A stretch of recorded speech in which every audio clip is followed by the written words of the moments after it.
bem-vindo. Tudo bem? Tudo ótimo, Dri, Felipe, nossa audiência aqui da Revista Fora. Prazer estar aqui mais um dia. Salve, Carlito. Você sabe que outro dia eu estava te defendendo aqui contra aqueles ataques do Globo e te chamei de Carlito Maia. Eu acho que você não vai ficar triste com isso, não. Mas... Tem problema, não. O Luigi inventou o Carlito Neves também. Tem um monte de gente que me chama de Carlito Neves também. Tem problema, não. Ô Carlito, a gente está aqui falando sobre as últimas notícias de hoje sobre o caso das joias. Uma que o Weingarten vai ser indiciado pela Polícia Federal e a outra é que atrasou a divulgação, a finalização desse inquérito, a Polícia Federal atrasou por conta dos celulares do Acef. E aí o Felipe está indignado, como assim? Só agora foram olhar os celulares do Acef? Os 4 celulares do Acef, e a galera tá aqui desanimada, não, isso daí não vai dar em nada, todo mundo cansado desse caso das joias, porque tem tantas evidências, tantas coisas noticiadas, foram lá comprar, recomprar foto do general Lorena Cid. E aí, Carlito, qual que é a sua opinião sobre essas novas informações? Então, eu até fiz um vídeo, eu acho, no meu canal ontem falando sobre isso, né? Que realmente a gente está vendo a audiência, no geral, meio desesperançosa em relação à aplicação da lei. E aí eu vou ter de ser o chato, né? Que lê a lei e que diz que, infelizmente, ou felizmente, já que o devido processo legal tem de ser preservado, todo mundo, até o Bolsonaro, tem direito à presunção de inocência, direito ao contraditório e ampla defesa. A gente estava muito acostumado, Dri, a gente já falou sobre isso, inclusive aqui na Revista Fórum, a gente estava muito acostumado com o modus operandi da Operação Lava Jato. Deixa eu só ligar aqui meu bichinho do foguinho aqui, porque senão daqui a pouco começa a torcer aqui. A gente estava muito acostumado com o modus operandi da Operação Lava Jato, né? Que primeiro se prendia, depois se fabricava provas, para depois o indivíduo, né, ter ali, como a gente viu no caso do Moro, as condenações revertidas por parcialidade do magistrado. Outro ponto importante que a gente precisa lembrar aqui também, Dri e Felipe, a prisão, ela é a exceção. No direito, a gente tem uma coisa chamada... Tem algumas coisas, né, que a gente chama de institutos. Você tem ali o Instituto da Vida, que é o instituto mais importante para o ser humano. Na sequência, você tem o Instituto da Liberdade, que é outro instituto muito importante para os seres humanos. E como diz lá no artigo 319 do Código de Processo Penal, você tem as medidas diversas à prisão. Então, a prisão, ela é a exceção da regra. Eu até vi algumas pessoas comentando assim, Carlito, mas se fosse um pai de família roubando um miojo, se fosse um pai de família, isso está errado. A gente não tem de tentar equiparar pela violação da lei. A gente tem de cobrar que a lei seja cumprida tanto para o pai de família, que por passar fome, às vezes, ou por estar com fome, entra no supermercado e subtrai um alimento para si. Inclusive, a justiça brasileira, olha só. Carlito, deixa eu fazer 3 observações. Assim. Primeiro, eu acredito no oráculo de Carlito Neto, quero dizer isso. Sempre acreditei, viu, Carlito? Eu também achava como você, e eu te lia e falava, cara, esses caras vão ser presos, até porque confiava nesses ministros, no rigor que eles teriam que ter, mesmo algum deles tendo errado no passado, o próprio Gilmar Mendes, a gente tem muitas críticas a fazer sobre a atitude do Gilmar Mendes. Vamos lembrar que foi o Gilmar Mendes que impediu a posse de Lula como ministro da Casa Civil, o que provavelmente teria mudado todo aquele processo de golpe. Ele já disse que se arrependeu disso, inclusive, porque ele disse que hoje ele sabe de informações que ele não sabia na época, né? Ele disse que se fosse hoje, ele não teria tomado a mesma atitude. Mas não tem como mudar o passado, então não adianta. Não adianta, mas a gente sabe o que aconteceu no verão passado, sabe como até a aposentada Rosa Weber votou na questão da segunda instância e depois se arrependeu e voltou. Tem uma série daquela argumentação dela, que eu não vou entrar aqui em detalhes. Mas o fato é, eu acredito no teu oráculo porque eu sei quão bem informado você é e como funciona o setor que a gente é especializado, que é de informação. Ao mesmo tempo, embora eu concorde com o teu raciocínio sobre o devido processo legal, e acho que deve ser assim mesmo, não se deve repetir a Lava Jato e tudo mais, tem um fator que a gente tem que considerar, que é esse timing político. Isso aí é um pouco perigoso, Carlito, e não desfaz os teus argumentos, viu? Eu estou de acordo com eles. É isso mesmo, temos que esperar o devido processo legal. Ao mesmo tempo, eu acho que a procedura tem que encerrar, porque sempre vai vir uma coisa nova. Já tem elemento suficiente. O celular do Frederico Assaf já estava lá. Concordo. Uma eterna zetética, né, Felipe? Exato, vai aparecer toda hora, vai vir alguém com elemento novo, porque o cara cometeu uma porrada de crime. Então vai aparecer, então eles têm que se dar por satisfeitos, já pode ser condenado pelos crimes que cometeu. Porque prova vai ter o tempo inteiro. Depois que ele foi condenado, vão descobrir mais coisas. Essa é a minha crítica. Já há provas suficientes, a gente sabe disso. No caso do golpe de Estado e a abolição violenta do Estado Democrático de Direito, que são as duas leis que substituíram a Lei de Segurança Nacional, a gente já tem ali minuta do golpe no celular do Mauro Cid, minuta do golpe na casa do ministro da Justiça, dois ex-comandantes de Força Armada do Exército Aeronáutico dizendo que foram apresentados a essa minuta do golpe e iriam dar, e o Bolsonaro queria que eles dessem um golpe de Estado com ele, assinando aquela minuta com eles. Então, eu estou citando alguns elementos que já são definitivos, definidores da pena. E se os bagrinhos pegaram 17 anos, aqueles que invadiram lá o Congresso, o STF e o Palácio do Planalto, imagina quanto os líderes vão pegar, Braga Neto e Bolsonaro. Então, chega, vamos trabalhar. Eu espero que a Polícia Federal já se dê por satisfeita e termine o inquérito, porque as provas já existem. É só essa a minha crítica. Concordo com você que é o devido processo legal, mas eu acho que está havendo um excesso de preciosismo no acúmulo de provas. Não é nem na revalidação das provas, é no acúmulo, porque as provas já são validadas. Essa é a minha única discordância. E talvez se perca um timing muito forte, um timing político para isso. Esse julgamento tem que ser feito, no máximo, no começo do ano que vem. E, para isso, a PGR tem que apresentar a denúncia, e ela só pode apresentar a denúncia depois de receber o relatório indiciando da Polícia Federal. Então, ela tem que apresentar essa denúncia esse ano. Agosto já está tarde, ela está dizendo que vai apresentar só em agosto. A Polícia Federal vai apresentar o relatório em agosto. Aí a PGR vai demorar mais uns 2 meses, que vai esperar a eleição, né? A eleição municipal. O das joias é até sexta, né? Pelo que eu estava acompanhando hoje, né? Que já concluiu o das joias, a polícia já confirmou que concluiu. Até sexta deve apresentar. Eu concordo com você. Então, só que aí agora, com essa questão dos celulares do ACEF, acabou de sair na Globo News. Vai atrasar para a semana que vem. Aí a minha questão é, se na semana que vem não vão falar, agora apareceu um do celular do ACEF, apareceu um do seu... Apareceu o Van Garten, porque a gente sabe que esses caras todos estão implicados. Van Garten, Felipe Martins, que fazia conexão internacional, o cara do White Power, né, que mandou aquela na gravata. Ele fazia conexão com o Steve Bannon, inclusive, que apresentou o Steve Bannon à família. Então, esses caras vão ter crimes atrás de crimes. Essa é a minha crítica. Meus caros policiais federais, as provas já estão aí. Deem-se por satisfeitos. Quando vierem novas, abrem-se novos inquéritos. Concorda, Carlito? Eu concordo com você, Felipe. E tem que lembrar ainda que, no caso das vacinas, concluíram o inquérito da fraude do cartão da vacina, concluíram o inquérito, chegou na PGR e a PGR pediu mais investigação, aí voltou para a Polícia Federal. O tempo favorece Bolsonaro. Lênin Streck. Eu concordo com você, Felipe. Por que eu concordo com você? Quando eu fui fazer faculdade de Direito, né, eu me deparei com um trabalho sobre zetética, né? Eu achei incrível, né? Quando eu comecei a ler, eu falei que incrível. Você procura a prova e encontra a prova, depois você encontra outra denúncia que arranja outro ponto, até eu perceber que quanto mais você mexe, mais coisa você acha. E aí esse acúmulo de provas vai chegar numa situação que realmente não tem como você parar a investigação, porque quanto mais futucar, né, quanto mais mexer, vai surgir coisas. Eu concordo com você que eu acho que eles estão com tanta preocupação sobre as narrativas que os bolsonaristas vão criar, e já criaram, né, de que o Bolsonaro está sendo perseguido, que eu acho que está tendo realmente um preciosismo demais. E a gente precisa lembrar que, como você citou, Felipe, que o general do Exército e o almirante e o brigadeiro da Aeronáutica, né, os dois comandantes das forças ali, né, o Carlos Batista Júnior e o como é o nome dele, meu Deus? O do Exército. Eu me esqueci agora, já vou lembrar também, mas continua. Freire Gomes, né? Freire Gomes, eles dão fé pública por serem agentes de segurança pública. Eles dão fé pública, ou seja, o testemunho deles, Felipe, já é material, porque as pessoas acham que prova é só prova material. Não, você também tem prova testemunhal, né? E a polícia vai tentando fazer as conexões. Eu concordo com você, eu acho que está tendo um preciosismo muito grande. Tá? Eu até vi algumas pessoas comentando aqui, mas é porque no Brasil tem muitas instâncias. No caso do Bolsonaro, nem isso ele vai poder contar, porque o processo dele já vai ser julgado direto no STF. Por isso que a previsão que quem é do direito tem feito é que o Bolsonaro seja condenado até o final agora de 2024 em alguns crimes, ou até o primeiro semestre de 2025.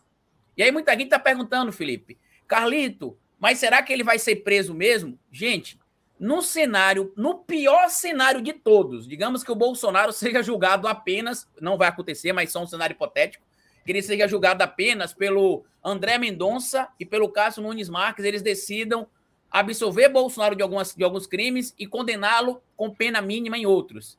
Na melhor das hipóteses, Felipe, na melhor de todas, aí ele pega um regime semiaberto. Na melhor das hipóteses, o Bolsonaro não vai conseguir ter uma pena abaixo de 4 anos. Lembre aí quem está acompanhando a gente, né? De 0 inferior a 4, regime aberto, em via de regra.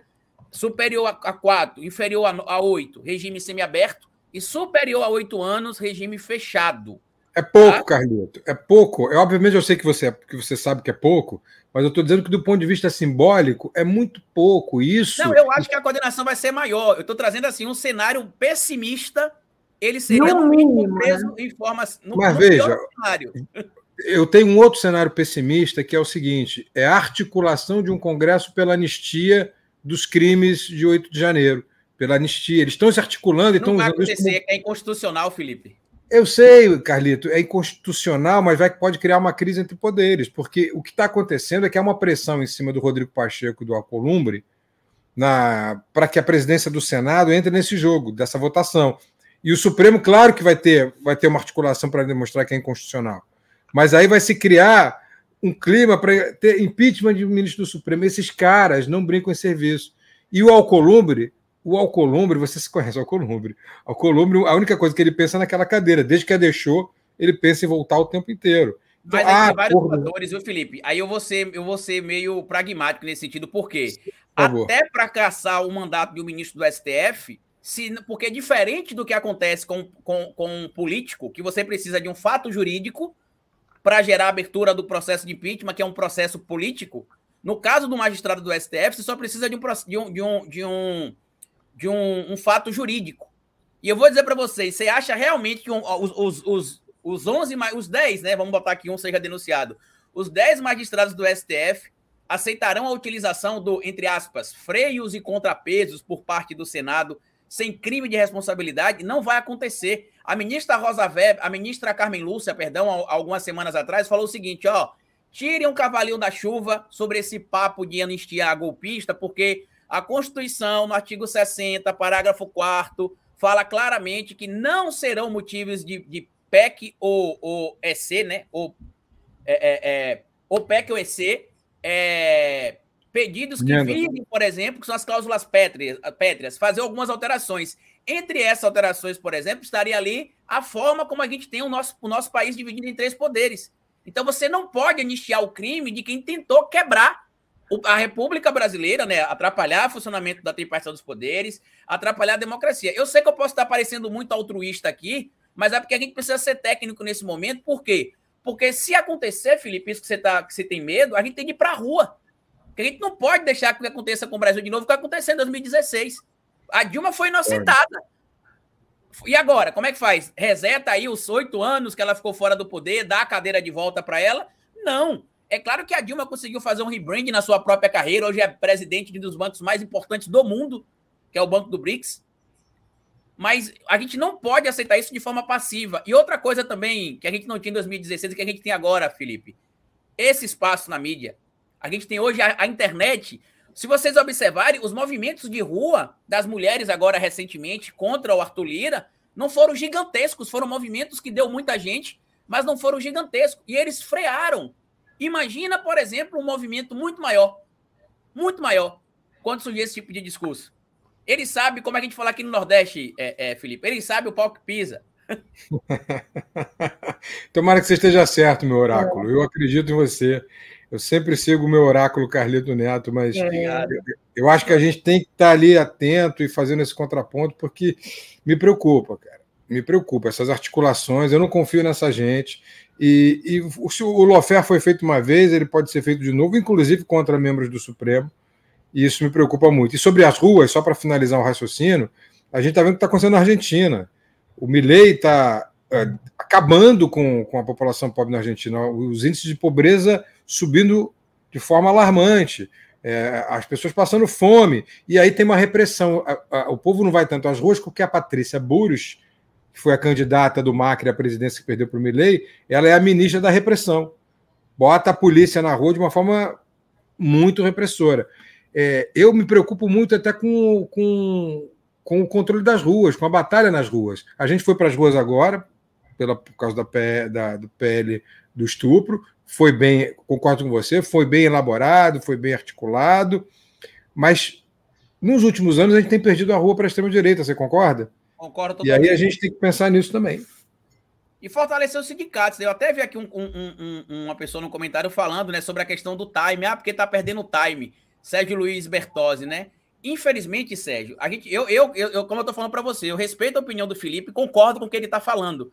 Mas quando eu trago as minhas opiniões aqui, eu não posso trazer as minhas opiniões baseadas na minha percepção. Eu tenho de trazer o que é que a lei diz, entendeu? Por exemplo, eu acho que o Bolsonaro deveria ter sido preso no momento que ele foi para a embaixada da Hungria. Só que para que o STF tivesse pedido a prisão preventiva dele, ele teria de ter elementos probatórios de que o Bolsonaro tentou se evadir do Brasil. Quando ele deixa a embaixada da Hungria, ele desconstrói esse elemento. O máximo que poderia acontecer depois era ele, por exemplo, ter uma tornozeleira eletrônica. Quer outra prova, Felipe? Quando ele foi para a posse do Milei ano passado, que ele entregou o passaporte à autoridade brasileira e pediu a autorização para viajar. Quando ele foi para a Argentina e regressou, isso é positivo para ele, porque como eu estou dizendo aqui para todo mundo, inclusive para o Sérgio, a prisão, Sérgio, é a exceção da regra. Por que o ministro Alexandre de Moraes, por que o ministro Gilmar Mendes e a ministra Rosa Weber voltaram atrás, Felipe, da posição da condenação e da prisão em segunda instância? Porque a prisão é a exceção. E tem um discurso do ministro Alexandre de Moraes, do ministro Gilmar Mendes, inclusive, quando ele revê a posição dele, Felipe, que ele fala: hoje eu mudei minha posição porque a prisão é exceção, mas após a autorização de prisão em segunda instância, isso virou regra. Então é isso que eu preciso que o Sérgio, que parte da nossa audiência, entenda. Eu também acho que está passando o time, mas a gente tem que entender até onde a justiça tem material, porque a pergunta que eu vou fazer para o Sérgio e para a audiência agora, e até para Adri e para o Felipe, né? O que é que a gente quer? A gente quer ter o Bolsonaro preso por meses ou por anos? A gente pode ter ele preso agora por meses, se encontrar alguma irregularidade no processo, e aí ter todo o processo anulado, como aconteceu com a Lava Jato, ou a gente pode esperar mais alguns meses e ter ele preso por anos. Eu prefiro que ele seja preso por anos. E é complicado, né? Para o povão, eu sei que isso é difícil. Porque para mim, que estuda o direito é difícil, imagina para quem não tem essa percepção do que o direito diz. Para o Felipe também, que é um cara que estuda, né? Para a gente, Felipe, que está estudando isso é difícil, imagina para o povão que vê, às vezes, um indivíduo que roubou uma lata de leite, que roubou um pacote de carne e ser preso. Eu também acho difícil, só que a gente não tem de lutar para que a lei seja draconiana, como é para o cara que rouba a lata de leite e para o cara que rouba a carne. A lei tem de ser igual para esse cara do leite, que é para o Bolsonaro. É isso que diz os direitos humanos. É isso que diz a Constituição brasileira. Então é isso que a gente precisa entender. E lamentavelmente, a gente vai ter funcionando assim, porque, como eu disse, a gente pode ter o Bolsonaro preso hoje e amanhã encontrar algum tipo de procedimento inadequado no processo e ele ser solto e ter as condenações contra ele anuladas, porque, volto a dizer, mesmo que se tenha provas, se encontrar alguma irregularidade no processo, ele pode ter o processo anulado. Não conseguiram inventar um problema no processo do Flávio, Felipe, que voltou para estaca zero? Conseguiram uma decisão que tornou as provas ilegais, o processo do Flávio nas rachadinhas voltou para estaca zero. E aí eu vou continuar comentando. Perdeu o time? Perdeu. Mas se tivesse ali, por exemplo, mesmo agindo no time, eles apresentariam a prova do mesmo jeito e se venderiam como perseguidos políticos. É difícil, é uma discussão que é complexa. Do Flávio a gente tem um fator que era o domínio que o Bolsonaro tinha sobre a ascensão de juízes. Então, como ele tinha a prerrogativa de indicar juízes para cargo de desembargador, isso criou no ambiente jurídico sobre o Flávio Bolsonaro, seu filho, uma situação de anular provas. Não foi aí a questão política é importante, né, Carlito? Como a gente sabe que o presidente da República tem essa prerrogativa, muitos juízes quiseram puxar o saco do presidente, do então presidente Bolsonaro, fazendo com que, votando a favor dele. Então a gente tem isso também. Hoje a gente não tem. O Bolsonaro não está no poder. Então, assim, a rigor não haveria essa proteção, embora muitos juízes sejam bolsonaristas. A gente tem muito fascismo dentro das cortes. Eu fui condenado em uma instância, não vou dizer qual que é o processo, mas eu fui condenado a pagar uma indenização a um deputado bolsonarista, né, de uma determinada região do Brasil, porque o juiz notificou o advogado errado para a audiência, a gente não compareceu à audiência porque ele não notificou o advogado. Minha defesa entrou em contato com o escritório do juiz, Felipe, e falou assim, doutor, o senhor notificou o advogado errado aqui, ó, os anexos que foram colocados na petição. Aí ele respondeu, perdão, doutor, realmente foi uma falha, eu vou remarcar a audiência. O que ele fez? Simplesmente proferiu a sentença. E agora eu tive de recorrer em segunda instância. Eu estou recorrendo, tive de pagar R$ 1.400 para recorrer em outra instância, porque eu fui condenado por uma falha de notificação do magistrado. Ou seja, isso ficou ruim para ele, Felipe, para o bolsonarista que me processou, porque isso gera uma nulidade do processo e é provável que o processo seja anulado ou volte para a primeira instância, só que em outro lugar.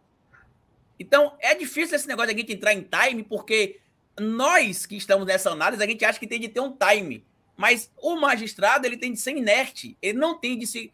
Claro que isso aqui é um cenário altruísta, né? Ele não tem de se contaminar pela opinião pública, ele não tem de se contaminar pelo que diz a política, ele tem de se ater aos fatos. Eu também acho um erro o Bolsonaro estar solto no período eleitoral, Felipe.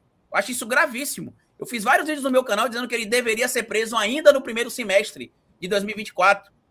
Só que, infelizmente, não aconteceu. A gente tem de... O que mais me preocupa hoje é o discurso da internet de gente do nosso campo. Eu falo isso porque quando eu publico o vídeo, eu sempre vejo lá comentário. Ah, não vai dar em nada. Ah, deixa pra lá. Gente, a gente tem históricos recentes que deu. Quem imaginava, Felipe, que o Lula teria a condenação revertida? Quem imaginava que o Daniel Silveira seria preso? Quem imaginava que o Gabriel Monteiro seria preso? Eu imaginava, né? Que eu já falava isso desde a época lá.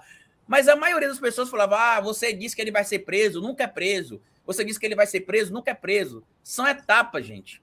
Por isso que eu acho que a gente tem de ter um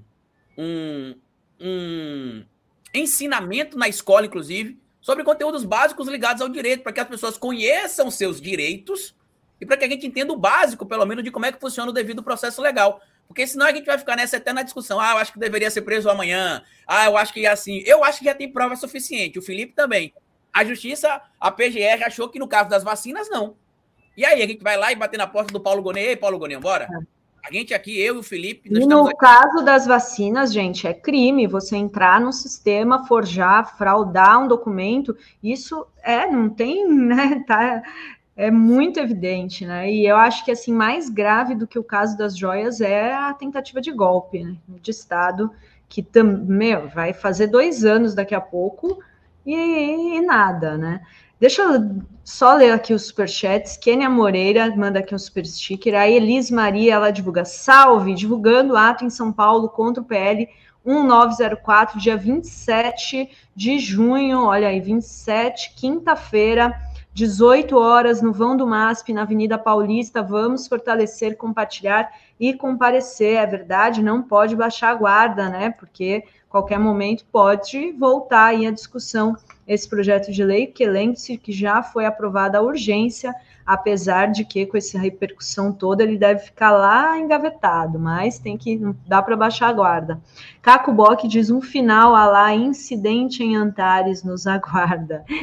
E olha só, Carlito, já que você falou aí de educação, a gente tem várias pautas aí para te ouvir, inclusive eu e o Felipe já estávamos falando aqui no começo do programa, sobre essa doutrinação mesmo, que o Brasil Paralelo está fazendo ao lançar, tem um curso, entrar nessa área de formação de professores, eles estão oferecendo licenciatura em História e Geografia, e além disso, tem outro caso aqui que também é para a gente relacionar.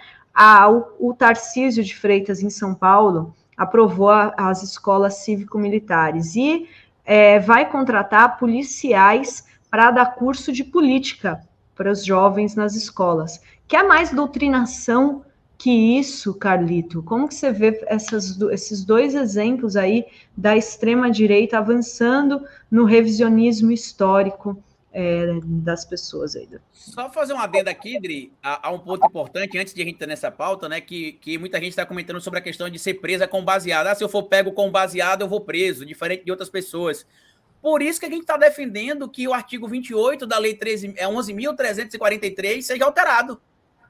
A gente não está aqui de braço cruzado, o Felipe não está aqui de braço cruzado falando, É isso mesmo. Se eu for pego com baseado, eu vou preso, mas se um rico for preso com meio quilo de cocaína, ele não vai. Não, a gente está lutando. Por quê? Porque a gente não pode achar que isso é normal.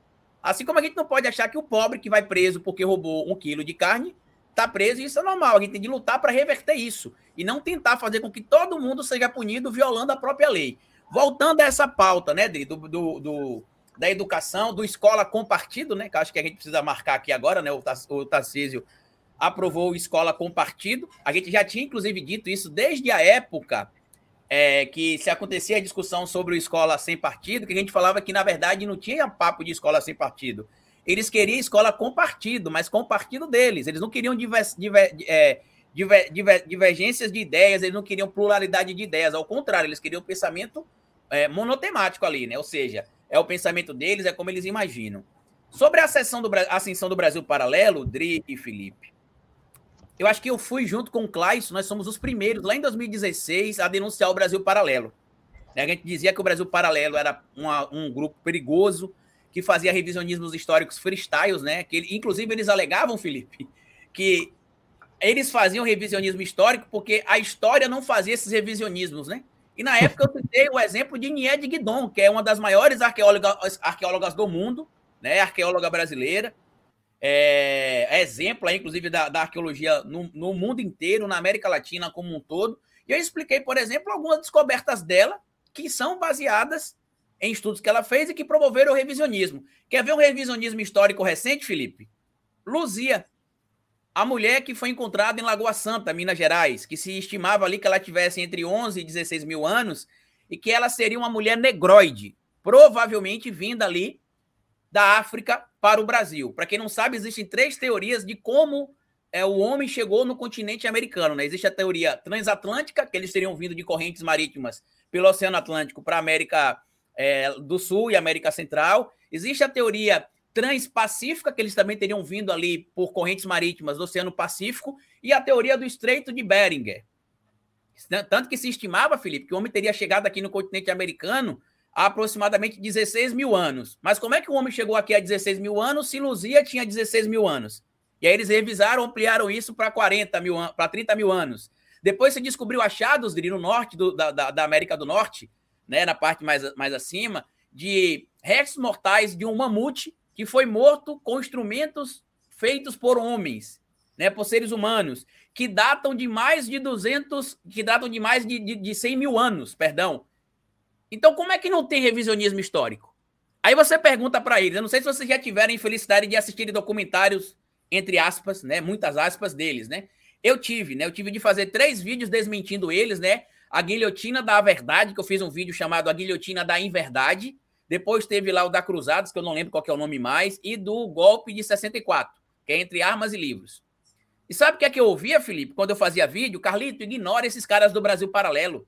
Eles são irrelevantes. Eu falava, gente, a gente não pode ignorar, porque eles estão fazendo produções cinematográficas. Eles atraem até quem não é do campo deles só pela questão das imagens que eles colocam lá. E é o que aconteceu, Dri. Há mais ou menos 1 ano e meio atrás, 2, o Brasil Paralelo fechou um convênio com o G10 Favelas.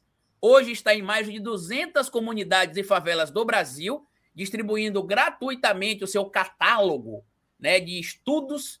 E agora a gente vê aí o Centro Católico, né, que virou católico também recentemente, Ítalo Brasileiro, lançando um curso de licenciatura em História, e que inclusive também quer ampliar agora para Sociologia e para Geografia, onde a grade curricular baseia-se basicamente no que o Brasil Paralelo propaga. E eles trazem, Dri, uma falsa simetria. O Felipe é acadêmico, ele sabe do que eu vou dizer aqui. Ele diz que não se pode deixar de utilizar a Bíblia como fonte histórica. E isso é verdade, porque a Bíblia ela não é ignorada como fonte histórica, porque alguns fatos históricos que estão presentes na Bíblia foram comprovados, outros não. Então, aqueles que não foram comprovados são só parábolas, são só histórias com até que se comprove o que está ali. Só que eles pegam uma premissa verdadeira, é a falsa equivalência, né, Felipe? Eles pegam a premissa verdadeira. Tem fatos na Bíblia que foram comprovados historicamente. Então, logo, a Bíblia é uma fonte histórica 100% confiável. Não. Tem fatos históricos, inclusive, que se descobriu através da história, Felipe, que se atrela à Bíblia sobre, inclusive, a família de Jesus Cristo, que foi a história que descobriu e que a Bíblia não relata. Tem um apagão na Bíblia. Quem já leu a Bíblia, como eu li, já fiz vários estudos bíblicos, eu sou de uma família protestante, cristã, evangélica. Jesus some com 11 anos de idade, some. Tem até livros aí falando, os anos perdidos de Cristo. Ele some com 11 anos de idade e já reaparece com mais de 30. E aí, onde é que Jesus esteve nesse período? A história aponta que ele passou pelo Egito. Outros apontam que passaram por outros lugares. Como historiador, eu tenho de me ater aos fatos históricos. E é isso que o Brasil Paralelo fica incomodado. E sabe o que é interessante dessa história toda, Felipe e Dri? O Rafael Nogueira, né? Eu não vou chamar ele de Rafael Nogueira, tá? O Rafael Nogueira, que é o diretor, né, do curso, né, da universidade, se não me falha a memória, ele tem uma polêmica com o próprio Brasil Paralelo. Você sabia disso, Felipe? Sabia, não.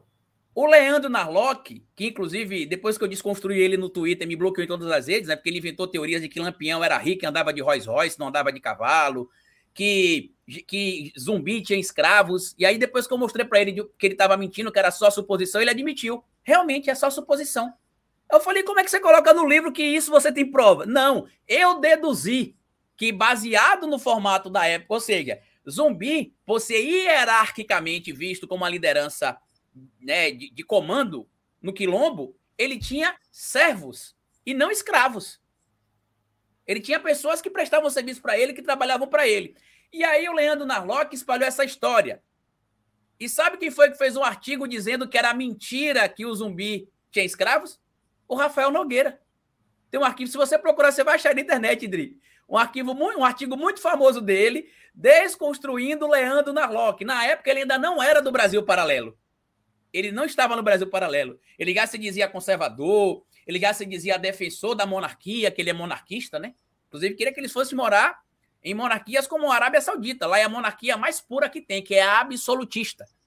Se ele quiser, ele pode ir para lá. Inclusive, tentar falar para o Bin Salman sobre Jesus Cristo, que tenho certeza que ele vai abraçar o Rafael Nogueira e falar obrigado por trazer a verdadeira palavra de Cristo para mim. Este é o cara que está dentro do Brasil Paralelo, que ele mesmo publicou um artigo questionando o conteúdo do Brasil Paralelo. Isso está lá no canal do Brasil Paralelo, uma entrevista onde Leandro Narlock diz que Zumbi tinha escravos. E aí ele, na época, fora do Brasil Paralelo, publicou um artigo e um vídeo na internet, em live, reagindo a este material, dizendo que é falso que Zumbi tenha tido escravos. E aí, quem é que está falando a verdade? O Brasil Paralelo ou o Rafael Nogueira, que agora também é do Brasil Paralelo? Que loucura, né? Deixa só para ler os superchats, eu já passo para o Felipe comentar. O Liege Campos diz Rafael Nogueira de Santos. Olha só, não sabia. Liege. E a Nelly Germano manda aqui: estou lendo As Mulheres do Nazismo, que mostra como os nazis formaram as professoras para lecionar e outros assuntos. Recomendo. Olha a doutrinação, né, Felipe? Era doutrinação pela escola e pela linguagem. Eu sempre cito aqui o livro do Viktor Klemperer, A Linguagem do Terceiro Reich, que vale muito a pena ser relido o tempo inteiro, porque ele é uma aula para o que está acontecendo agora. O Viktor Klemperer, para quem não conhece, ele era um professor titular de uma universidade alemã, judeu. Quando o nazismo ascende, obviamente ele tem que deixar a universidade e vai para o gueto. Ele é casado com uma mulher ariana, que poderia fugir tranquilamente, bastava deixá-lo. Mas Dri, ela resolve ficar com ele no gueto, mesmo sendo ariana e tendo seus privilégios. E aí o que ela faz? Ela faz tráfico de bilhetinhos. Esses bilhetinhos são o livro dele. Ele no gueto está ouvindo os discursos de Hitler, escreve análise sobre as palavras, e ela leva para uma amiga fora do gueto, a ariana também. Em 1946, no ano seguinte à morte de Hitler e a derrocada do nazismo, o livro é publicado na Alemanha. E aí ele mostra todas as estratégias, entre elas duas principais: a criação de neologismos, coisa que a gente vê aqui o tempo inteiro, e a ressignificação de palavras. Olha como a gente vê isso hoje em dia. Neologismos, né? Petralha, esquerdopata, não existe direitopata, mas eles criam esses neologismos. E também a ressignificação: direitos humanos vira direito de bandido, feminismo vira coisa de mulher de cabelo debaixo do braço. Eles fazem isso, eles ressignificam e vendem esse tipo de coisa. vendem como normalidade linguística, a nova norma da língua, a nova ressignificação, o novo significado das palavras. Impressionante como funciona. Então, acho que vale muito a pena a gente estudar as técnicas nazistas, porque elas são repetidas pela extrema-direita. Não há muito pouca coisa, tirando, obviamente, o advento das redes sociais, que potencializou tudo isso, e Steve Bannon soube capitalizar isso muito bem, que não tenha sido feito já pelos nazistas quase 100 anos atrás. Tudo está feito ali. Mas eu comentei isso por causa do livro, As Mulheres do Nazismo. É exatamente isso, a gente tem que ficar atento. Na escola é a segunda estratégia, formam-se professoras, formam-se acadêmicos, e tudo fica com base nessa reescritura da história, como o Carlito mencionou. E agora, só para comentar o teu ponto, Carlito, alguém já comentou aqui no chat, mas eu tinha lido esse livro há muito tempo, tem um livro que se chama Jesus Viveu na Índia, que apresenta muitos fatos históricos dessa passagem de Jesus pela Índia, até na forma como ele processa o seu discurso, a maneira como ele discursa, como fala, que tem muito a ver com a cultura indiana. Mas isso é só um adendo. A epopeia de Gilgamesh, inclusive, né, que é algo que acontece ali na cultura da região perso-fenícia, né, ou perso-indo, como algumas pessoas costumam chamar. Inclusive, muita gente diz que a epopeia de Gilgamesh é muito similar a vários fatos históricos que tem retratados na Bíblia. Assim como também tem um livro, eu não lembro qual que é o autor, mas é Os Anos Perdidos de Cristo, que mostra que ele pode ter passado também pelo Egito, como eu falei para vocês aqui. Entendeu? Então, e a gente descobre essas coisas por causa da história, não é porque alguém leu a Bíblia e buscou na Bíblia onde Jesus estava e falou, pronto, a Bíblia diz que Jesus estava aqui e é isso mesmo. Não, a gente tenta comprovar com materialidade, rigor acadêmico, o Felipe é acadêmico, é professor universitário, ele sabe disso, e na academia você não chega lá e fala como o Cezinha de Madureira falou, né, Felipe? A melhor pesquisa eu tenho, a melhor fonte é a minha, que é a Bíblia e Jesus. Não, na academia não é assim que funciona.